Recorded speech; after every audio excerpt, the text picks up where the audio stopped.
नमस्कार, प्रणाम, जय हिंद, जोहार। मेरा नाम है मनिंदर कुमार और आप देख रहे हैं भारत समाचार।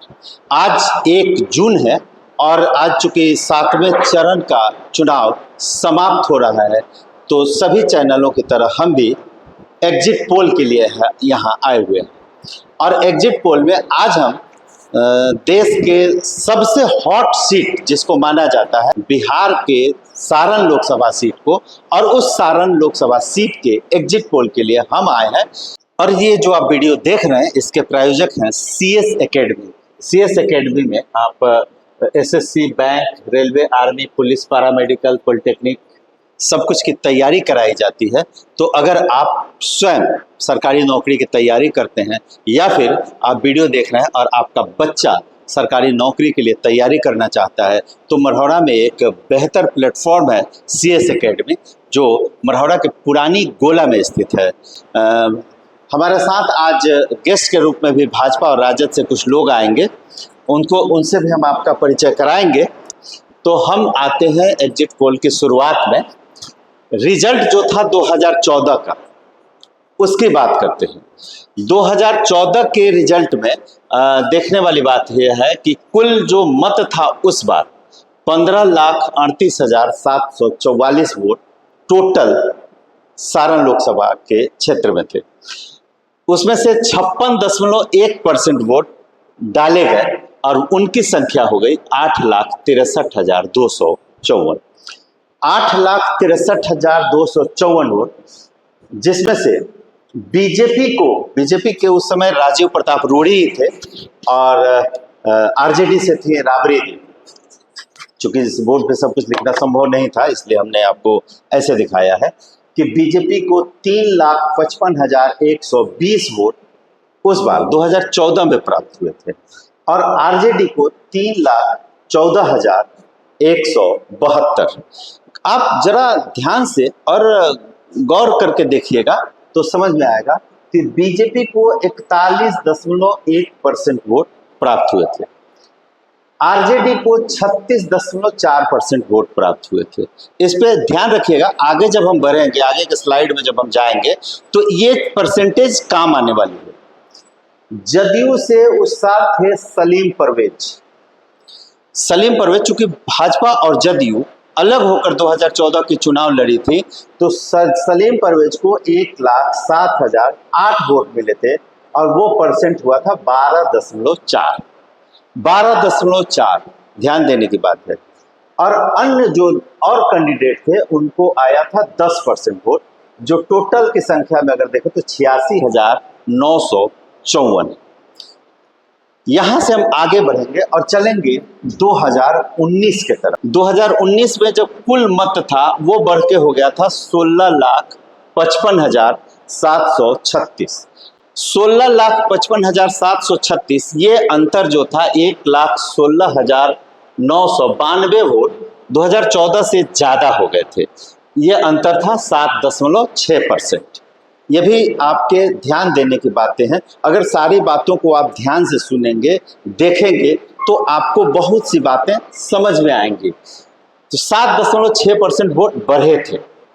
अब यहाँ हम आ जाते हैं तो डाले गए मत जो था वो 56% ही वोट पड़ा था। 56.1% 2014 में और 56.6% 2019 में। मतलब वोटर टर्नआउट रेशियो जो था वो लगभग वही था, सिर्फ आधा % वोटर टर्नआउट बढ़ा था। और यहाँ डाले गए मतों की संख्या हो गई थी 9,41,656। 9,41,656 वोट डले, उसमें से बीजेपी को 4,99,342 वोट प्राप्त हुए और इसकी संख्या हो गई थी 53%। 53% वोट कहां से आ गए? मैं आपको बताना चाहूंगा कि जो 53% वोट आए, मैंने आपको पहले एक स्लाइड दिखाया था, यहां आप ध्यान दीजिएगा। ये बीजेपी के 41.4 और जदयू के 41.1 और 12.4। 41 और 12 53.5% वोट होने चाहिए और 53% वोट यहाँ भाजपा ने हासिल किया। दैट मीन्स, इसका मतलब यह कि भाजपा ने जदयू के सारे वोटों को अपने अंदर समाहित कर लिया, या फिर यूं कहें कि जदयू और भाजपा के वोट एक साथ इंटैक्ट हो गए, और उसका ये रिजल्ट आया कि भाजपा को 4,99,000 वोट मिला, और जो अंतर 2014 में लगभग 40,000 का था वो बढ़कर लगभग 1,38,000 हो गया। 1,38,429 वोटों का अंतर हो गया। और ये अंतर क्यों हुआ? ये अंतर सिर्फ इसलिए हुआ कि जदयू के जो वोटर थे वो भाजपा के साथ हैं, और यहां से जो राजद को जो वोट मिला था, आरजेडी को मत मिले थे 3 लाख, ये इसको आरजेडी कहते हैं, 3,60,913। ये वोट था 38.3%। ये 38.3% था, और इसके पहले आरजेडी को मिला था 36.4%। मतलब साफ है कि जो वोट राजद के साथ था वो राजद के साथ रह गया, जो वोट भाजपा और जदयू के साथ था वो एक साथ आ गया। ये इसमें तो कोई कंफ्यूजन नहीं होनी चाहिए। मुझे जो लगता है कि जो वोट यहाँ पड़ता है 3,55,041%, 3,14,036%, 1,07,000 12%, ये जब एक साथ दोनों लड़ते हैं तो 4,99,342 की शक्ल में आता है, और वो 53% हो जाता है। फिर 3,60,913 38%। मतलब इन वोटों में लगभग 1.5% का इजाफा होता है राजद के। लेकिन अगर इसको ऐसा कहें कि वोटर टर्नआउट रेशियो दोनों पार्टियों की सामान्य थी, 14 में भी और 19 में। अगर इसको अगर हम आधार मानकर बात करें तो हम अगले स्लाइड में चलते हैं, जहां हम आपको ये दिखाने का प्रयास करेंगे कि 2019 और 24, 19 का ये आपके सामने फिगर है, और 19 से हम आपको 24 का कंपैरिजन करके दिखाएंगे। 2019 में 16,55,736 मत थे। मैंने आपको कहा था इसको जरा गौर से देखिएगा, ध्यान दीजिएगा। तो 2024 में हो गए वोट 17,95,010। वोटर टर्नआउट, वोटर बढ़े कितना? 1,39,274, 1,39,274, और ये अंतर होगा 8.41। मतलब 7.6% जो वोट 2014 से 2019 के बीच बढ़े, और 2019 से 24 के बीच 8.4% बढ़े। तो अनप्रेडिक्टेबल कुछ नहीं है, ये संभव है। साल में 5 साल में 7-8% वोट बढ़ते हैं, जो 2014 से 19 में बढ़े, 19 से 24 में बढ़े। तो इतना वोट संभव है, ये कोई बड़ी बात नहीं है। और यहाँ जो वोट पड़ा, तो यहाँ वोट पड़ा 56.73%। अब समझिए, 56% 2014 में, 56.1%, 56.6%, मतलब आधा % इजाफा के साथ 2019 में, और 56.73%, मतलब लगभग उतना ही वोट पड़ते हैं 2024 में। समीकरण भी टोटल वही है। ये भी ध्यान देने की बात है कि अगर इसके पहले एनडीए के साथ 2019 में जदयू थी, लोजपा थी, तो इस बार भी जदयू और लोजपा उसी के साथ है, और दूसरे तरफ सनफ मल्लाह वीआईपी पार्टी, आरजेडी, कांग्रेस, और इनका एक अलायंस था जो 19 में भी था और 2024 में भी है। तो आप ये समझेंगे कि कोई ऐसी जातियां नहीं है जो टूट के किसी दूसरे में चली जाए। हाँ, कुछ एंटी इनकम्बेंसी होता है, कुछ नाराजगी होती है, उसकी वोट जरूर गई होंगी राजद में, चूंकि 10 साल सांसद रहने के बाद या फिर 10 साल सरकार चलाने के बाद कुछ न कुछ एंटी इनकम्बेंसी हो जाती है, और उसका कुछ खामियाजा जो सत्ता में रहते हैं उनको भुगतना पड़ता है। लेकिन अगर अभी हम बात करें इस पे 53% वोट पे, तो जो डाले गए वोट थे 56.73%, उसके हिसाब से इस बार 2024 में 10,18,386 वोट डाले गए हैं। ध्यान रखिएगा, 10,18,386 वोट ये डाले गए हैं। और इसमें से अगर बीजेपी का वही ट्रेंड रहा, 53% 2014 में, 53% 2019 में, अगर 53% 2024 में भी आता है तो वो वोट हो जाएगा 5,39,733, 5,39,733। और आरजेडी को ये प्रेडिक्शन है 2024 का, चूंकि 4 तारीख को रिजल्ट आएंगे, आज हम एग्जिट पोल कर रहे हैं, तो आरजेडी को वोट आएगा 3,97,162 और ये हमने दिया है उनको 39%। 36% वोट था 14 में, 38% वोट हुआ 19 में, तो हम इस बार उनको 39% वोट दे रहे हैं, 1% इजाफा के साथ 3,97,000 वोट। अच्छा, इसके साथ एक और चीज़ आपको मैं बताना चाहता हूँ कि जो हम इसके पहले बात कर रहे थे, नोटा सहित अन्य को जो वोट प्राप्त हुए थे 2014 में 10%, 86,954, इसमें नोटा। और एक और ध्यान देने वाली बात है, बसपा के कैंडिडेट को हर बार करीब 20,000 वोट आते हैं, 15 से 20,000 के वोट के बीच में बसपा का वोट आता है। मतलब बहन मायावती की जो जाति यहाँ बिहार में है, वो उनका वोट कास्ट जितना परसेंट होता है उसमें लगभग वो लोग बहन मायावती को देते हैं। और इस प्रकार ये 86,954 वोट जो अदर्स को जाते हैं, ये 2014 में 10% था, 2019 में इसके परसेंट हो गई 8.7%। ये 8.7%, 81,459 वोट हो गए। तो इस तरह से आप देख रहे हैं कि जो भी प्रेडिक्शन जो 2014 में था वही 2019 में है, और अब अगर वही 2024 में है तो क्या होगा। अगर वही 2024 में है तो हम 8% अगर इस बार अन्य के खाते में वोट डाल दें, चूंकि 5, 53 और 39, 92 और 8, 100% वोट, ये 10,18,000 को भी एडजस्ट करना था, तो 1,42,571 मतों का अंतर हो जाएगा। लेकिन चूंकि एंटी इनकम्बेंसी की बात है, 10 साल में एंटी इनकम्बेंसी भी जरूर प्रभावी होगी, और कुछ जातियां टूट के वोट की है इस बार आरजेडी को। उसको मद्देनजर रखते हुए हमने एक और फॉर्मूला लगाया है, और वो था सारण लोकसभा क्षेत्र में जातियों का कितना वोट है और उसमें किसका कितना वोट, किस जाति के कितने वोट किस पार्टी को मिल रहे हैं, उसके तरफ से भी हम उस फॉर्मूले से भी देखेंगे कि क्या हो सकता है। तो यादव का 25% वोट है सारण में, राजपूत के 23%, बनिया वर्ग में 20%, मुस्लिम 13%, दलित 12% और ब्राह्मण भूमिहार 7%। ये वोटर हैं सारण के। और इस तरह से अगर हम देखें कि किसकी कितनी संख्या होगी, तो 4.5 लाख यादव, 4,13,000 राजपूत, 3,60,000 बनिया, 2,31,000 मुस्लिम, 2,15,000 दलित और ब्राह्मण भूमिहार 1,25,26,000। ये संख्या है लोगों की।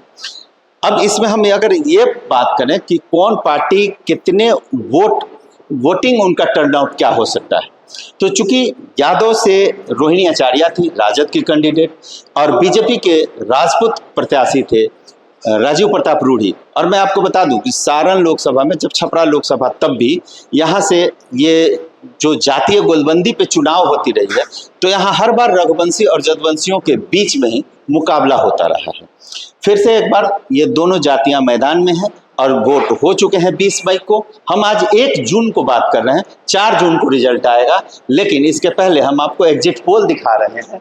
और इस एग्जिट पोल में आप ये देखेंगे 4.5 लाख वोट यादव, 4,13,000 राजपूत, 3,60,000 बनिया, 2,31,000 मुस्लिम, 2,15,000 दलित और ब्राह्मण भूमिहार मिला के 1,26,000। ये वोट भी यहाँ 17,95,000 कंप्लीट हो रहा है। अब हम बात करें कौन जाति कितनी परसेंट पोल की होगी, कि ये 56.73% पोल हुआ होगा। तो 60% अगर वोट यादव पोल करते हैं, चूंकि उनकी जाति की कैंडिडेट है, राजपूत की कैंडिडेट है, इसलिए वो भी 60% पोल करेंगे। तो ये पोल हो जाएगा 2,70,000 यादव, 2,40,000 राजपूत। बनिया चूंकि 50% पोल करेंगे, वो उतने एग्रेसिव नहीं रहेंगे क्योंकि उनकी जाति की प्रत्याशी नहीं है, वो उतने एग्रेसिव नहीं जाएंगे। अगर वो 50% पोल करते हैं तो 1,80,000 पोल करेंगे। मुस्लिम चूंकि ये थोड़े एग्रेसिव जरूर रहेंगे, लेकिन चूंकि इनकी जाति नहीं है, इसलिए ये 55% पोल करेंगे और 1,40,000 वोट करेंगे। दलित भी उसी तरह से 55% पोल करके 1,18,500 पोल करेंगे। ब्राह्मण भूमिहार भी 54.55% पोल करके 70,000 पोल करेंगे। तो इसको अगर हम देखें तो ये पोल होता है, और इसको अगर हम जोड़ दें तो ये 10 लाख, ये जोड़ ही देते हैं मैं, मतलब 10,18,500 ये वोट भी आप देख लेंगे कि 56.73% भी यहाँ, अगर इस तरह से ही पोल हुआ होगा 56.73% भी पूरा हो रहा है। अब यहाँ से हम आते हैं, चूंकि अन्य जो जातियां, अन्य जो कैंडिडेट हैं उनको वोट मिलते हैं 80, 85, 90 इसके रेशियो में, तो हमने उस तरह से सारी जातियों में से कुछ कुछ वोट एक्स्ट्रा किए हैं। और एक बात मैं आपको बता दूं कि कुछ वोटर जो महिलाएं होती हैं, जो पढ़ी लिखी ज़्यादा नहीं होती हैं, तो वो वोट गिराने तो जाती हैं लेकिन अपने प्रत्याशी को खोजने में समर्थ होती हैं, और गलती से भी जिनको भाजपा को देना है, राजद को देना है, गलती से उनका वोट कहीं गलत जगह गिर जाता है, अन्य प्रत्याशी को मिल जाता है। उस तरह से नोटा को लेकर, बसपा को लेकर अगर हम इन वोटों को थोड़ा अलग कर दें तो यादव में से हमने निकाला है 10,000, राजपूत में से निकाला है 15,000, बनिया में से 10,000, मुस्लिम से 10,000, दलित में से 18,000 और 20,000 भूमिहार ब्राह्मण में से। मैं आपको बता दूं, भूमिहार ब्राह्मण में से 20,000 निकालने का जो कारण है, उसके मुख्य कारण है अमनौर के पूर्व प्रत्याशी चोकर बाबा। चूंकि चोकर बाबा पूर्व विधायक रहे हैं और भूमिहार जाति से आते हैं, तो उनको कुछ वोट हो सकता है कि मिला होगा, तो इसलिए हमने 20,000 वोट इनमें से निकाल दिया। ये वोटों की संख्या होती है 83,000। अगर ये 83,000 की संख्या है, मतलब लगभग जो वो आते पूरे परिदृश्य में आपने देखा होगा 86,000, 81,000, 83,000, तो ये अन्य प्रत्याशियों को वोट मिल जाएगा 83,000। अब हम चलते हैं बीजेपी की तरफ और आरजेडी की तरफ। तो यहाँ हम आते हैं, आरजेडी को यादव का जो बचा हुआ टोटल 2,60,000 वोट हम यादव प्रत्याशी को देते हैं, मतलब रोहिणी आचार्य को देते हैं, आरजेडी को देते हैं। राजपूतों के वोट 2,25,000 में 2,40,000 पोल हुए, 15,000 अन्य को चले गए, 2,25,000। अच्छा, इसमें से एक बात मैं और क्लियर कर दूं कि कुछ वोट जो है जरूर इधर उधर होंगे, जो राजपूत के राजद में जाएंगे, यादव के भाजपा में आएंगे। उन वोटों का सम्मिश्रण करके हमने दोनों को बाइफरकेट कर दिया है, और जिस जाति के है उसको उतना दे दिए हैं। जो बड़ा लोकसभा क्षेत्र होता है, 2-4 हज़ार वोट का कोई फर्क नहीं पड़ता है। तो अब आते हैं वैश्य समुदाय का 1,30,000 वोट, 1,80,000 पोल होता है, उसमें 10,000 अन्य को, 1,30,000 बीजेपी को और 40,000 आरजेडी को। चूंकि वैश्य समुदाय हमेशा से बीजेपी के रहे हैं, इसलिए 1,30,000 वोट हमने दिया है। लेकिन इस बार चूंकि कुछ टूट देखने को मिला था, हम लोग जब फील्ड में घूम रहे थे तो बनिया जातियों में से कुछ जातियां जो थी थोड़ी टूटी हुई थी बीजेपी से, इसलिए 40,000 वोट राजद को। अब मुस्लिम में आते हैं, चूंकि मुस्लिम कोड वोटर हैं MY समीकरण के, इसलिए 40,000 में से 10,000 वोट चूंकि गड़बड़ हुआ हो या फिर उनको कोई और प्रत्याशी पसंद हो, इसके लिए 10,000 वोट हटाया, सीधे 1,30,000 वोट हमने राजद के खाते में डाल दिया है। दलित 2,15,000 हैं, 1,18,500 पोलिंग कैपेसिटी है, इसमें 18,000 हमने अलग किया है। और 18,000 अलग करने का मूल उद्देश्य था कि इसमें बसपा के जो जाटो जाति के लोग हैं, जो बसपा को वोट करते हैं, यही संख्या है उनकी, और 15, 18, 20,000 वोट बसपा को देते हैं। तो ये हमने बसपा के लिए निकाला हुआ है। और दलित चूंकि 2014-2019 में दलित मोदी के साथ थे, सारण में रूढ़ी के साथ थे, तो 70,000 वोट हमने दिया है रूढ़ी को, 30,000 वोट हमने दिया है आरजेडी को, रोहिणी आचार्य को। भूमिहार ब्राह्मण चूंकि जिस तरह से मुस्लिम यादव कोर वोटर हैं, उसी तरह से राजपूत ब्राह्मण भूमिहार भी कोर वोटर हैं बीजेपी के, इसलिए 20,000 चूंकि चोकर बाबा से निकलने के बाद जो वोट रह जाएंगे, वो 20,000 वोट के बाद 50,000 वोट हमने दिया है राजीव प्रताप रूढ़ी को, बीजेपी को। और इस तरफ से अगर इसका टोटल करते हैं तो 4,75,000 वोट अगर आता है बीजेपी को, राजीव प्रताप रूढ़ी को, तो 4,60,000 वोट आ रहा है रोहिणी आचार्य को, अलग से ये 83,000 वोट आता है। इस सबको आप जोड़ देंगे तो लगभग 10,18,000 वोट हो जाएंगे। एक और फॉर्मूला मैं आपको दिखा दूं, ऐड करता हूं यहाँ। 10,18,000 वोट, 10,18,366 मान लीजिए। 10,18,366 वोट में से अगर हमने 83,000 वोट को हटा दिया,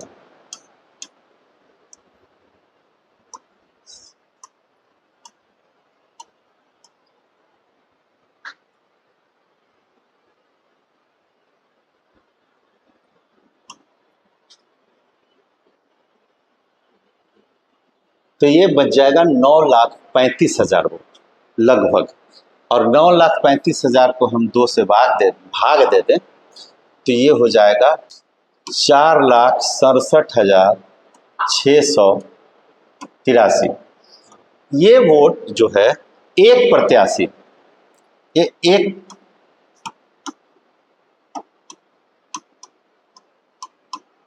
प्रत्याशी का हिस्सा हुआ। मेरा मानना यह है, एग्जिट पोल चाहे जो हो, जीत हार के लिए आपको 4,70,000 से ऊपर वोट जिस प्रत्याशी को आएगा वो जीतेगा। ये मेरा एग्जिट पोल है। और अब हमारे साथ हैं राजद से विष्णु जी और भाजपा से बलबीर सिंह जी। हम इन लोगों को अपने मंच पे बुलाएंगे और चूंकि आपको सब कुछ दिखाया है तो हम राजद और भाजपा से एक एक ओपिनियन भी ले लेना चाहते हैं कि क्या आप इस से संतुष्ट हैं या असंतुष्ट हैं, तो कारण क्या है। विष्णु जी, बलबीर जी, सबसे पहले बलबीर जी भाजपा से हैं जी, और आप खुश तो बहुत होंगे और कारण इसका ये है कि दोनों कंडीशन में भले जीत हार का अंतर कम हो, लेकिन आपकी जीत दिखाई दे रही है एग्जिट पोल में। कैसा लग रहा है? सबसे पहले आपके चैनल को बहुत बहुत धन्यवाद देते हुए, और मैं यह कहना चाहूँगा कि लगभग आपका एग्जिट पोल सही है और मैं इसे हृदय से स्वीकार करता हूँ। हमारे साथ विष्णु जी हैं जो राजद से हैं। और विष्णु जी, आप चूंकि वैश्य समुदाय से भी आते हैं और यहाँ हमने वैश्य समुदाय का जो वोट है वो 40,000 दिया है रोहिणी आचार्य को। क्या लगता है? सबसे पहले अब बताना चाहते हैं कि आपका एग्जिट पोल पूरी तरह से गलत है, और जैसे सूरज पूरब से उगेगा यह तय है, उसी तरह से डॉक्टर रोहिणी आचार्य 4 तारीख को सारण की सांसद बनेगी, यह भी तय है। जो आप यह आंकड़ा लिखे हैं इसमें भी भारी इजाफा होगा, और बगल के सीट महाराजगंज से भूमिहार कैंडिडेट होने के कारण यह जो 0 लिखे हैं इसमें भी इजाफा होगा। और उसके बाद आपको संविधान बचाने के नाम पर ये जो दलित वोटर हैं 30,000, इसमें भी इजाफा होगा, और यही आरजेडी के जीत का कारण बनेगा। अच्छा, आपको लगता है कि संविधान बचाने के लिए आरजेडी के दलित वोटरों ने इस बार आरजेडी को वोट किया है? क्या लगता है? यही इनका जो कहना है, इसको मैं भी सही मानता हूं कि संविधान बचाने के नाम पर जो लोगों को बरगलाया गया है, इनको लगता है कि लोग झांसे में आ गए हैं, लेकिन मैं समझता हूं कि जनता इतनी प्रबुद्ध है, जितना जनता इतनी जागरूक है कि इनके झांसे में आने वाली नहीं है। जनता ये जानती है कि संविधान के साथ कोई खिलवाड़ नहीं कर सकता है, कोई नहीं कर सकता है, कोई नहीं कर सकता है। आप एक बात और बता दीजिए, दलित जो गरीब लोग हैं, दलित हो मुस्लिम हो, वो आपको क्यों वोट दे रहे हैं? लोग यह देख रहे हैं और जनता के पास हमारे काम, हमारे यशस्वी प्रधानमंत्री श्री नरेंद्र मोदी जी का कार्य, प्रधानमंत्री अन्न योजना के द्वारा, प्रधानमंत्री आवास योजना के द्वारा, प्रधानमंत्री शौचालय योजना का काम आम आदमी तक पहुंचा है। लोगों ने इस आधार पर भाजपा को और रूढ़ी जी को वोट किया है। लास्ट ओपिनियन, आपको क्या लगता है? राजीव प्रताप रूढ़ी, आप तो उन्हीं का जीत मानेंगे, अगर वो जीतेंगे अंतर क्या रहेगा? राजीव प्रताप रूढ़ी जीतेंगे और जीत का अंतर 50 से 1 लाख के बीच होगा। रोहिणी जीतेंगे? रोहिणी जी के जीत का अंतर हम लोगों ने यह अपना समीकरण बनाया है कि 90,000 से लेकर 1 लाख के बीच में रोहिणी आचार्य का जीत होगी, यह तय है। चलिए, तो हमारे साथ दोनों मेहमान थे, दोनों को आपने सुना। दोनों का ये कहना था कि चूंकि हम जो भाजपा से थे उनको रूढ़ी प्यारे थे, उन्होंने रूढ़ी का जीत दिखाया। जो रोहिणी आचार्य के पार्टी से थे, राजद से थे, उन्होंने राजद की जीत दिखाई।